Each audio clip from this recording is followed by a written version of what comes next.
estamos aqui para mais um podcast e hoje nós temos mais um assunto muito especial que é diferente dos outros deuses. E é claro, eu não estou sozinha, estou com o Matheus. Uma boa tarde a todos, tarde no momento que estamos apresentando. Também estou aqui junto com a Débora para apresentar esse conteúdo dessa semana. E estamos aqui com uma convidada especial. Gostaria que você falasse seu nome, como você se chama? Oi, eu sou Elisa Lima. Elisa, nós queremos saber mais um pouco sobre você. Nos diga de onde veio, qual a sua base, quantos anos tem. Olha, eu vim aqui mesmo do Pará, sou originária do Pará, moro há 15 anos aqui, tenho 15 anos e eu venho da Maranguape Central. O nome da nossa base é Nova Geração. Interessante o nome, né? Legal. Bom, a lição da semana fala sobre um assunto muito interessante e eu queria que você comentasse sobre, Elisa, o que aconteceu, o objetivo, o que devemos levar para a nossa vida. Bom, a história começa com Senaqueribe. Senaqueribe era o rei da Síria no tempo. Ele tinha muitas vitórias, ele tinha tido diversas vitórias sobre diversas nações e ele decidiu ir atacar Israel e Judá. Então ele fez um cerco em Judá. E nessa época, quem era o rei era Ezequias. E Ezequias era um rei temente a Deus. Então ele decidiu não só ele orar, mas inspirar todo o povo a orar. E isso já bate no primeiro ponto que eu queria comentar, que Ezequias não só confiou ele em Deus, mas ele também inspirou o seu povo a confiar em Deus. E eu acho que assim devemos nós fazer. Não só confiarmos em Deus, mas inspirar as outras pessoas a confiarem em Deus também. Com certeza. Se você quiser saber mais sobre Ezequias, só assiste nosso vídeo anterior que estaremos falando sobre ele também. E bom, aqui na lição estamos falando sobre Ezequias e uma das perguntas que eu achei interessante aqui é quais os preparativos que o rei Ezequias fez para o ataque de Senaqueribe em Jerusalém? Bom, ele fez vários preparativos. Um deles foi construir várias armas e construir os muros, fortificar os muros de Jerusalém. Sim. Interessante. Bom, então a próxima pergunta achei isso bem interessante porque é uma guerra, provavelmente ele deve ter ficado muito preocupado, né? Ele pediu a orientação de Deus, ele buscou ali a ajuda do Espírito Santo para tomar as ações certas. Sim, ele buscou a ajuda do Espírito Santo e ele também foi com Isaías, que era o profeta na época, e os dois oraram juntos e pediram para o povo orar também. Sim, e como que estava o povo? Eles estavam preocupados, estavam aflitos? Como que foi o papel de Ezequias nesse momento, né, muito tenso, de acalmar o povo, de manter eles em paz, né, de deixar eles tranquilos? Qual foi o papel de Ezequias nesse momento? O papel de Ezequias foi um papel de inspirador, de encorajador e de auxiliador para o povo. Sim. Quando Senaqueribe já fez o cerco ao redor de Judá, qual foi a estratégia que Ezequias usou para combater esse ataque? A estratégia que ele usou foi, ele cortou as fontes de água e redirecionou elas para que Senaqueribe e seu exército ficassem sem água mais rápido e eles ainda tivessem água. Interessante, que legal. Muitas vezes na nossa própria vida nós passamos por situações onde isso acontece. Nós somos cercados pelo inimigo e não temos muito como fugir. Mas além de fortificar os nossos próprios muros, nós temos a chance, nós temos essa opção de cortar as fontes de água que o nosso inimigo vai ter.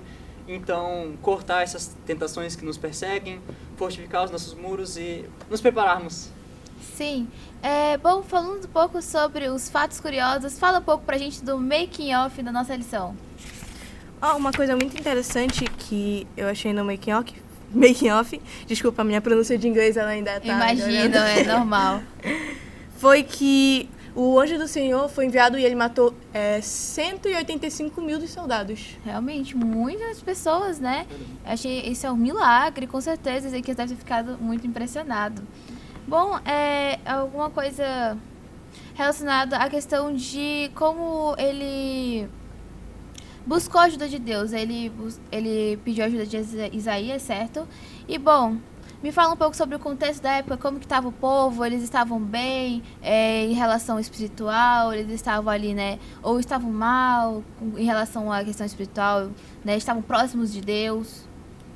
Sim, porque a espiritualidade do povo muitas vezes dependia da influência do rei. Então o povo nesse momento estava bem conectado com Deus e mantinha sua plena confiança nele. Sim, legal. Bom, fala um pouco sobre o momento da batalha. Houve batalha? Eles batalharam? Como que foi a batalha entre o rei da Síria e Ezequias? Na verdade, não houve uma batalha. eles oraram e, acho que foi à noite, no acampamento, o anjo do Senhor foi, exterminou o exército, eles souberam e o rei Senaqueribe voltou para seu reino humilhado e após isso ele foi morto pelos seus 2 filhos. Interessante isso.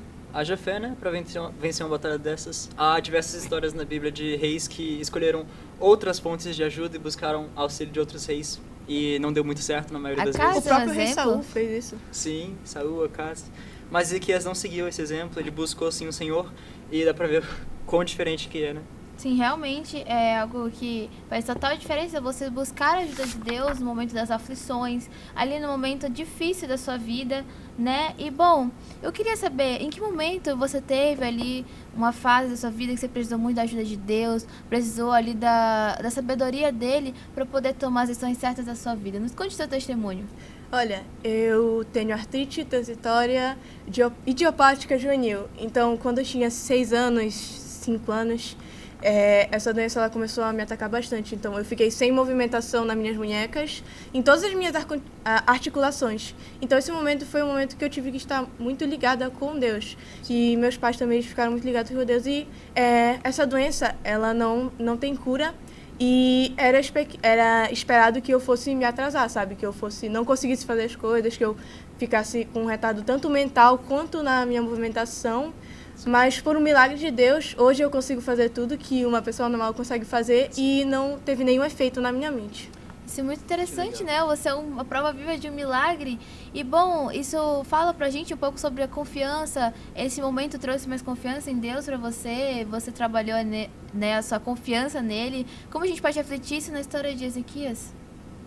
Eu acho que muitas vezes, quando a gente está em momentos difíceis, a gente pode achar que Deus não está com a gente. A gente pode achar que Deus pode ter nos esquecido, que Ele pode ter não ligado para a gente. Mas Deus sempre está conosco. Assim como o Deus de Ezequiel esteve com ele nessa batalha, Ele está conosco nas nossas batalhas. Tanto as nossas batalhas grandes, como nossas batalhas pequenas. A gente sempre pode confiar em Deus. Sim, Deus se importa com todos os mínimos detalhes, né, Mateus? Com certeza, com certeza. E algo que eu acho interessante é que muitas pessoas passam por problemas parecidos. Se você pudesse dar um conselho para essas pessoas que passaram por isso também, ou estão lutando contra isso, o que você falaria? Eu acho que o meu conselho seria confiante, sabe? Porque se a gente não vencer isso agora, a gente vai vencer isso depois. E eu tenho certeza que se a gente não vencer isso na nossa vida, no céu a gente vai vencer isso. E não importa o que aconteça, a gente nunca vai estar sozinho. Sim. Realmente. E fica a reflexão para você que está nos assistindo. Você tem confiado o suficiente em Deus? Você precisa ir trabalhar mais a sua confiança? Fica a reflexão para o nosso para os nossos espectadores. Para nossos espectadores. Bom, falando um pouco mais sobre Ezequias, nos conte também sobre a influência que ele teve no rei da Síria. Qual a influência que Ezequias teve sobre a vida do nosso rei, né, que foi ali tentar atacá-lo? Bom, o rei Senaqueribe, ele achava que os deuses eles eram todos inferiores ao seu próprio Deus.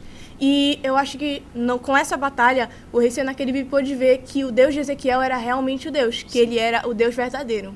Sim, interessante isso, porque antigamente as guerras que aconteciam não eram só entre soldados ou reis, eram entre deuses. Então, se eu venço o deus de tal cidade, o meu deus é mais forte do que o deus dele. Sim. Por isso que muitas vezes eles levavam imagens do deus para o seu território. Tipo, eu venci você, então eu vou levar o seu deus comigo para provar que eu sou mais forte. E é interessante isso, ter essa visão. Isso até aconteceu quando o povo de Israel ele foi vencido, não levou a nação, agora só que eles levaram a Arca da Aliança achando que a Arca da Aliança era o Deus. Mas e levaram para o templo. Realmente? E bom, falando um pouco agora, dando um pause na lição, falando um pouco sobre você, nos conte qual é o personagem da Bíblia que mais te inspira, que você se sente inspirado em ser como ele. Eu acho que o personagem da Bíblia que mais me inspira é Josué. Josué? Sim. Josué. Legal. Porque Josué, ele precisou de encorajamento de Deus, sabe? Eu acho que muitos jovens hoje, eles têm medo da nossa missão, eles precisam desse encorajamento. Então eu me identifico muito com Josué porque ele precisou de todo o encorajamento do povo e de Moisés. Sim. e até o próprio Deus o encorajou. Então eu me identifico com ele por causa disso. Realmente, José é um personagem muito interessante. E, bom, o contexto da história de Ezequias, Ezequias mesmo. Gente, é muito nome parecido, Ezequiel, Ezequias. Exato. Mas você acredita que o contexto daquela época se aplica hoje em dia? Sim, eu acredito. Apesar de hoje em dia a gente não ter mais guerras, tantas guerras assim, ainda assim hoje a gente tem disputa entre, como posso dizer, entre aspas, de deuses. Porque deuses não são só as coisas que de madeira, aquele desejo de adoração de madeira. Deuses podem ser muitas coisas. Sim, Então hoje, assim como Senaqueribe tentou o povo a deixar ao seu Deus e basicamente substituir, hoje o nosso mundo ele nos tenta a desistir do Senhor e trocar por outras coisas. Várias coisas, celular, às vezes amizades, relacionamentos. Realmente, colocar prioridades na nossa vida, né? Então, quando a gente vive batalhas espirituais diariamente, e esse é um contexto muito interessante a se aplicar, né? Da história de Ezequias. Como que a gente deve buscar Deus para vencer essas batalhas? Porque sem a ajuda deles a gente não consegue nada, né? Nós precisamos de Deus na nossa vida. E, bom, aqui perguntando um pouco sobre Ezequias, eu queria saber sobre o que você acha que como que a vida de Ezequias mudou depois desse acontecimento. Eu acho que a vida dele foi muito impactada porque foi diretamente um milagre que Deus demonstrou para ele. Então eu acho que após essa experiência, Ezequias deve ter estado muito mais conectado com Deus, sabe? Confiado muito mais nele. Sim. Com certeza. Imagino que Ezequias ele deve ter criado uma maior dependência de Deus. Eu acho que é uma coisa que falta muito hoje em dia, principalmente na nossa idade, né? Que é depender mais de Deus, depender dele, sempre buscar a ele, porque Deus ele está aqui pra gente o tempo todo e falta a gente querer que ele entre no nosso coração e na nossa mente, né, Matheus? Sim, com certeza. Muito legal esse assunto, muito legal esse tema. Dá pra tirar muito conhecimento com esse conceito de Ezequias. Então, tem alguma mensagem essencial que você tira dessa história para passar para o nosso público? Eu acho que a mensagem essencial seria: confie em Deus. Sim. A nossa força, ela não é suficiente, mas a força de Deus, ela sempre vai ser o suficiente, não importa a situação. Sim, com certeza. E uma coisa interessante que eu também queria adicionar, que você falou sobre a nossa geração, sobre os jovens, que tá até falando aqui na lição de terça do Making Off, que a Ellen White fala que os jovens, eles são muito importantes na missão. Muitas vezes nós podemos achar que, somos jovens, a gente é inexperiente, a gente não é tão importante na missão assim. Mas não, somos tão importantes na missão quanto as pessoas mais experientes. Cada pessoa tem a sua parte, e os jovens também têm a sua parte e são muito importantes. Todos têm a sua parte, crianças, jovens, adultos, idosos. Todos nós devemos compartilhar do Evangelho para que apresse a volta de Jesus. Eu estava lendo aqui a lição e eu achei muito interessante a frase que eles colocaram no dia de sexta-feira, que é: confie em Deus com a dependência de uma criança e você não precisará temer o mal. Tem a continuação da frase, mas essa parte me chamou a atenção. Depender como uma criança, porque a criança ela depende dos pais, ela depende deles ali, eles são o porto seguro dela, então a gente deve depender do nosso pai que está no céu. Sim. Não é de hoje que a Bíblia usa esse contexto, essa parábola. Às vezes com um cordeiro, dependendo do seu pastor, isso acontece frequentemente. Nós temos que ter essa dependência no sentido de parar de querer adquirir tantas responsabilidades achando que somos capazes. Deus nos dá coisas em que somos capazes, mas a maioria, e 100%, Deus está controlando, então devemos depender dele. Realmente. Bom, falando aqui um pouco mais sobre você, eu queria que você nos contasse agora qual é o seu versículo favorito, o que te acalma, que faz você ali, como Ezequias, parar para refletir no momento difícil, no momento, né, que você está passando por uma batalha espiritual. Eu acho que é um verso bem conhecido, porque Deus amou o mundo de tal maneira que deu seu Filho unigênito para que todo aquele que nele crê não pereça, mas tenha a vida eterna. E eu acho que esse verso é muito importante porque ele nos lembra quanto Deus nos ama, sabe? Sim. Muitas vezes a gente pode se sentir sozinho, pode se sentir não amado, mas esse verso nos lembra que Deus ele deu tudo por nós e que Ele nos amou e Ele nos ama. Sim. Realmente, eu acho esse verso lindo, é um verso que me lembra muito da promessa que Deus nos deu, né? De que um dia Ele vai voltar e que nós iremos morar junto com Ele lá no céu. Bom, eu queria que você falasse mais também sobre a influência que Ezequias teve sobre o povo. Essa história o influenciou né, ali positivamente o povo, influenciou eles a buscar mais a Deus, a depender mais de Deus. Sim, porque o povo ele estava em muita aflição quando tudo isso aconteceu. Eles estavam desesperados. Imagina essa situação. Tá num cerco de uma nação que derrotou várias outras nações. Então Ezequiel ele foi um porto, sabe? Ele direcionou eles e ele deu segurança para eles. Então eu acho que ele influenciou eles a terem calma e a lembrar do Senhor. Sim. Realmente. Ezequiel poderia ter se afastado de Deus, falar, não, pai, eu não mereço isso, esse inimigo é muito grande pra mim. Porque é impressionante que na maioria dessas histórias o inimigo não é pequeno, não é tipo uma pedrinha que cai em você, é Golias que vai lá e te ataca. E na maioria das vezes as pessoas que se dão bem são as pessoas que falam, pai, mesmo em dificuldade, mesmo sendo tão grande o meu problema, eu confio no Senhor. E eu vejo isso em Ezequias, eu vejo que ele de fato colocou Deus sobre o seu reino, e isso eu acho que é lindo. Na nossa vida, colocar Deus sobre a nossa vida, Sim. nossos planos e tudo mais. Eu estava vendo aqui, refletindo, e a gente tem que exercitar isso. Quando a gente coloca os pequenos problemas da nossa vida nas mãos de Deus, quando vierem os maiores problemas, não vai ser difícil colocar eles também na mão de Deus, para que a gente consiga enfrentar os problemas, assim como Ezequias fez. Correto, né? Então, eu acho muito interessante isso. Ezequias, ele é um grande exemplo pra gente como jovem, não é mesmo? Sim. Com certeza. E fica aí, né, o conselho. Sempre entreguem na mão de Deus aquilo que ou a dificuldade que vocês estão passando, o seu reino, entreguem na mão dele. E sempre que vocês estiverem cercados, não deixe o seu inimigo ter água para beber, assim como Ezequias fez. Ele cortou a fonte de água do seu próprio inimigo. Se eu não bebo, você também não bebe, né? E muitas vezes estamos passando por um pecado, estamos cercados por esse pecado, mas nós deixamos ao redor do nosso reino, deixamos fontes de água. E o nosso próprio tentador vai e bebe. Então, às vezes, nós caímos em tentação porque não separamos de nós, não afastamos de nós essas armadilhas. Bom, eu acredito que a fé de Ezequias ele foi a maior arma que ele teve ali contra o rei da Síria. O que você tem a nos dizer sobre isso? Eu acho que fé, assim como diz na lição, é como um músculo. Quanto mais a gente exercita, mais forte ele fica. Realmente. Então, e quanto menos a gente exercita, mais atrofiado ele fica. Então, eu acho que é muito importante sempre exercitar a fé. Pode começar com coisas simples, como, por exemplo, perdi alguma coisa. Não é uma coisa besta. Eu vou confiar que Deus vai me ajudar a achar. Mas a gente também não pode não fazer nada. Porque Ezequias, ele confiou em Deus, mas ele fez o seu máximo para poder proteger o seu povo. Assim como nós, a gente tem que confiar em Deus, mas fazer o nosso máximo para se proteger do pecado. Sim.